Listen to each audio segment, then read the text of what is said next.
L'info écho avec Capital. On commence avec le mot du jour, la taxe lapin. Voilà l'idée d'une sénatrice pour sanctionner les patients qui n'honorent pas leurs rendez-vous médicaux. Selon l'Académie nationale de médecine et de l'Ordre des médecins, chaque année, environ 27 millions de rendez-vous médicaux ne sont pas honorés par les patients. Mais les sanctionner financièrement est-il vraiment faisable ? Capital vous explique pourquoi cette mesure a peu de chances d'aboutir dans un avenir proche. On enchaîne avec le débat du jour. Le niveau moyen des pensions des retraités va-t-il vraiment reculer de 20% si la réforme du gouvernement n'est pas adoptée, comme l'a avancé le ministre du Travail Olivier Dussopt ?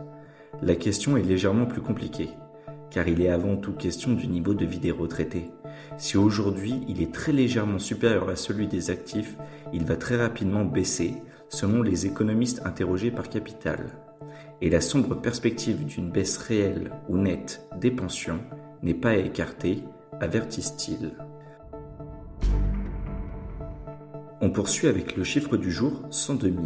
C'est, à fin juin 2022, le nombre de cadres seniors de 55 ans et plus au chômage d'après une récente étude dévoilée par l'APEC et Pôle emploi. Parmi eux, plus de la moitié, 56%, l'étaient depuis plus d'un an. Il faut dire que de nombreux clichés comme une moindre adaptabilité ou un coût élevé collent à la peau des cadres seniors. Ces derniers rencontrent donc d'importantes difficultés pour retrouver un emploi et doivent, très souvent, revoir à la baisse leurs critères de recherche d'emploi. Plus d'infos sur capital.fr. Et pour terminer, l'info pratique. L'outil conversationnel ChatGPT, basé sur une intelligence artificielle et développé par la start-up californienne OpenAI, a fait couler beaucoup d'encre ces derniers temps.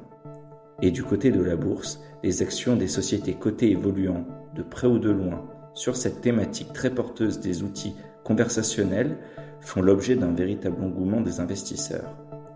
Inconnues du grand public, certaines de ces entreprises cotées ont vu leur cours grimper en flèche en seulement quelques semaines. Capital.fr fait le point sur ce phénomène et sur les manières d'en profiter en bourse. C'était l'info écho avec Capital.